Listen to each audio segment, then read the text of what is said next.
જે એક global setup છે આપણા માટે ઘણું પોઝિટિવ અને એકવાર ફરી ટેક શેર્સ ફોકસ બનાવતા દેખાઈ રહ્યા છે. S&P નાસ્ટેકમાં એકવાર ફરી રેકોર્ડ ક્લોઝિંગ જોવા મળ્યું છે.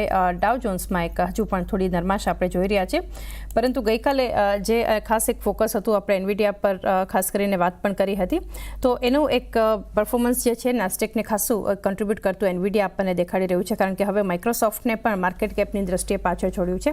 કઈ રીતે જોઈ રહ્યા છો આ સેટઅપ ગ્લોબલ ફ્રન્ટ તરફથી છે? હા, ક્રૂડમાં એક ઉછાળો છે, ત્યાં થોડીક ચિંતા છે. Good morning everyone. Global setup હું પોઝિટિવ ગણીશ. યુએસની ઇક્વિટીઝ તરફથી પોઝિટિવ ક્યુઝ છે. ઇવન રિટેલ સેલ્સના જે ડેટા એક્સપેક્ટેશન કરતાં થોડા ઓછા આવ્યા, એના કારણે બોન્ડ yieldઘટ્યા છે, તો એ એક પોઝિટિવ વસ્તુ ગણી શકાય. ડોલર ઇન્ડેક્સ થોડો કૂલ ઓફ થયો છે. ક્રૂડ ઓઇલ આપણે વાત કરીએ હતી કે નીચેના લેવલથી જે પુલબેક રેલી ચાલુ થઈ છે એ મારા હિસાબે એક્સટેન્ડ થઈ શકે ને નેક્સ્ટ જે મેજર રેઝિસ્ટન્સ છે એ બ્રેન્ટ ક્રૂડ માટે $90-92 વચ્ચે આવશે. બ્રોડલી એક કોન્સોલિડેશન જ મૂવ ગણી શકાય આને મોટી રેન્જમાં, તો ત્યાં આગળ મને કોઈ વધારે કન્સર્ન નથી દેખાતા. અને ખાસ કરીને આ જે રેલી અત્યારે ક્રૂડ ઓઇલમાં નીચેના લેવલથી જોઈ રહ્યા છીએ એ સપ્લાય કન્સર્ન કરતાં ડિમાન્ડ જે વધારે એક્સપેક્ટ કરી રહ્યા છે એના હિસાબે આવી રહી છે. તો અગર જો ગ્લોબલ ગ્રોથ પોઝિટિવ થાય છે અને એના હિસાબે ક્રૂડ ઓઇલ વધે છે તો એ વધારે પોઝિટિવ સિનારીઓ ગણાય કમ્પેર ટુ સપ્લાય કન્સર્ન થાય. જે રેડ સીમાં આપણે એટેક જોઈ રહ્યા હતા અને એના હિસાબે રેટ વધી રહ્યા હતા, એ અલગ સિનારીઓ છે, એ વધારે કન્સર્નિંગ છે. તો કરંટ સિનારીઓ છે જે ગ્લોબલ ગ્રોથ ના હિસાબે ક્રૂડ ઓઇલ વધે છે એ પોઝિટિવ ગણાશે. નેવરડલેસ બહુ વધારે વધે છે તો આપણા માટે ડેફિનેટલી કન્સર્ન થશે, પણ એઝ ઓફ નાઉ તો મને કન્સર્ન નથી દેખાતા. આપણા માર્કેટમાં એનું પોતાનું મોમેન્ટમ ચાલી રહ્યું છે અને બજેટ પહેલાની રેલી મટીરિયલાઇઝ થઈ રહી છે, તો ઓવરઓલ ગ્લોબલ ક્યુઝને હું પોઝિટિવ ગણીશ અને આપણા માર્કેટનું જે મોમેન્ટમ છે એના હિસાબે gift Nifty further higher start લગભગ 100 પોઈન્ટની સજેસ્ટ કરી રહ્યું છે. ઓવરઓલ એક સેટઅપ પોઝિટિવ ગ્લોબલ બજારો તરફથી આપણને બનતું દેખાઈ રહ્યું છે.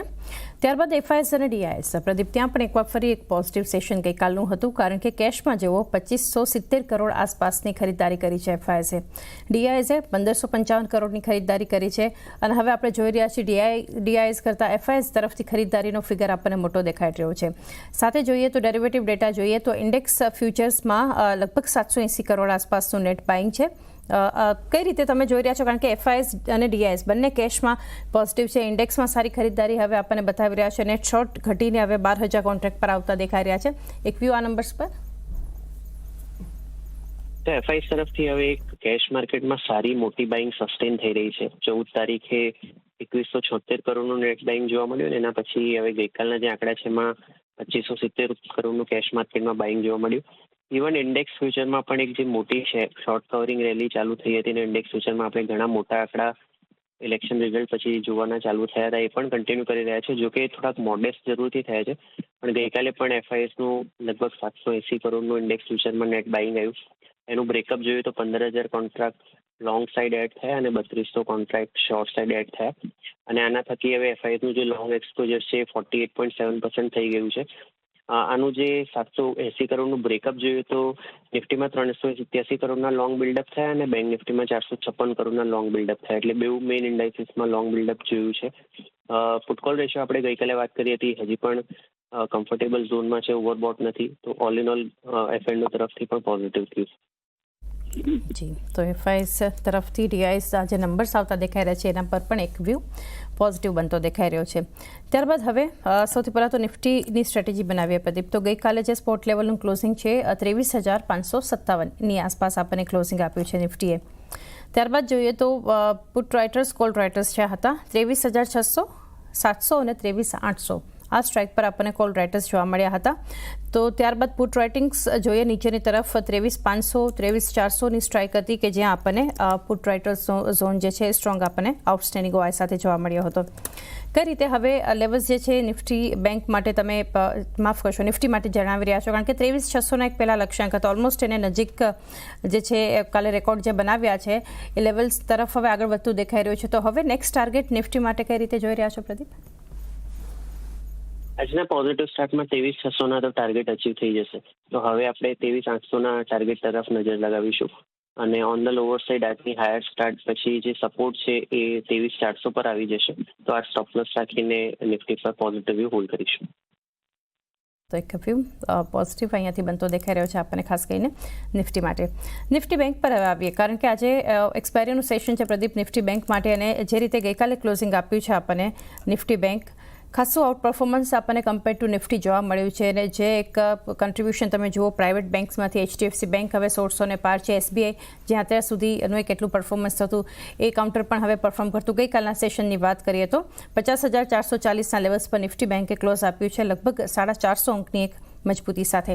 અહીંયા કઈ રીતે હવે આગળ વ્યૂ રહેશે નિફ્ટી બેંક માટે? તો નિફ્ટી બેંકના આઉટ પરફોર્મન્સની આપણે ઘણા સમયથી રાહ જોઈ રહ્યા હતા, અને ગઈકાલે મટીરિયલાઇઝ નિફ્ટી બમણા કરતા પણ વધારે ગેઇન્સ જોવા મળ્યા, અને 0.9%ના ગેઇન્સ રહ્યા. 51,133 માફ કરશો, જે ઇલેક્શન રિઝલ્ટ પહેલાનો ટોપ છે એ હવે ફોર્મલી એની તરફ નિફ્ટી બેંક આગળ વધી રહ્યું છે, એટલે એ જ નેક્સ્ટ સપ્તાહે ટાર્ગેટ રહેશે. On the lower side support છે હવે 50,000ના લેવલ પર આવી ગયો છે, તો આ સ્ટોક સાથે નિફ્ટી બેંકમાં પણ પોઝિટિવ વ્યૂ જાળવીશું. બે બાય રેકગ્નિશન છે.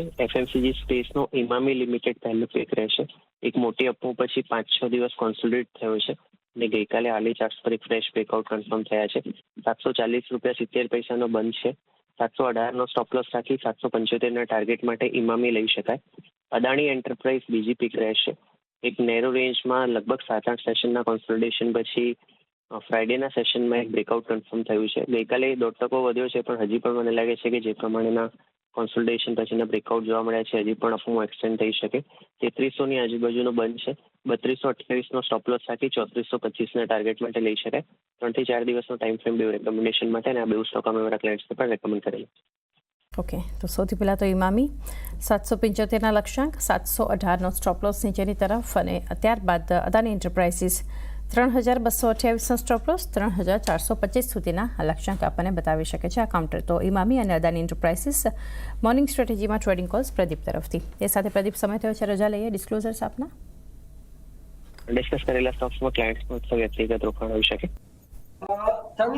એક બે સ્ટોક જે અત્યારે સારા લાગે છે, કે જે પ્રમાણેનું મોમેન્ટમ સ્ટોક્સમાં આપણને જોવા મળ્યું હતું છેલ્લા એક બે દિવસમાં, ત્યાં છે એક ડીમાર્ટમાં છેલ્લા 3-4 મહિનાનો એક બ્રેકઆઉટ આવ્યો છે 4950 4980 ની ઉપર, અને આ એક ઇન્ટ્રાડે કે એક બે દિવસ માટેનો આઈડિયા નથી. મને લાગે છે કે આ વખતે આપણે 3 થી 4 મહિના અગર હોલ્ડ કરીએ તો એક આ સારો બ્રેકઆઉટ આવ્યો છે મંથલી બેસિસ ઉપર પણ અને વીકલી બેસિસ ઉપર. તો અહીંયા તમે ઇન્વેસ્ટમેન્ટ પર્સપેક્ટિવ આપણે આને એડ કરી શકીએ છીએ.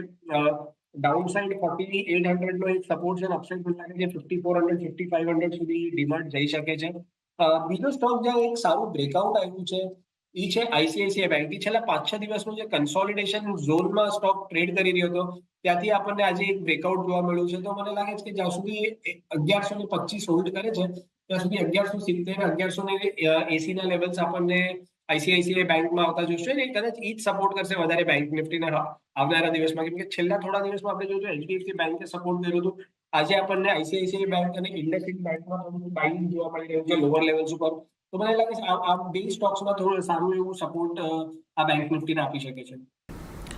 મને લાગે છે મોમેન્ટમ પ્લે કરવું હોય તો I will go with banking stocks. તો પહેલો બેન્કિંગ સ્ટોક રહેશે ICICI બેંક. 1110ના સ્ટોપ લોસથી ICICI બેંકમાં ખરીદારી કરો, ફ્યુચર લેવલ્સ છે. BTST કરો, ઉપરની સાઈડ 1145ના ટાર્ગેટ. અને બીજું મને લાગે છે IT સ્ટોક્સ પણ મોમેન્ટમમાં રહેશે. તો frontline IT stocks like TCS સારા દેખાઈ રહ્યા છે. ઇનફેક્ટ લાસ્ટ વીકથી આપણા બંને કોલ્સ આપીએ છીએ, પણ હવે લાગે છે કે મોમેન્ટમ આવે છે.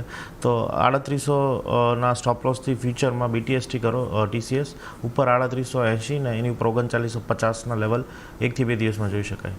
કાલે એક ન્યૂઝ આવ્યા છે ચાંદની માર્કેટમાં કે ફર્ટિલાઇઝર કંપનીમાં GST કદાચ 22મી જૂને જે મીટિંગ થવાની છે એમાં GST એમાં 5% લઈને 0% કરવાની ગણતરી છે. તો આજના મારા ટ્રેડિંગ કોલ્સ ફર્ટિલાઇઝર સેક્ટર તરફથી જ રહેશે. તેમાં બે કોલ્સ રહેશે, એક રહેશે GSFC અને એક રહેશે GNFC.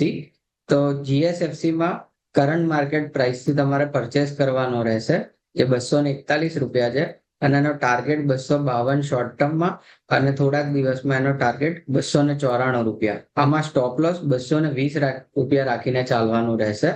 અને GNFCમાં 700 રૂપિયાનો કરંટ માર્કેટ પ્રાઇસ હતો, અત્યારે ઓપનિંગમાં 710 દેખાડી રહ્યા છે.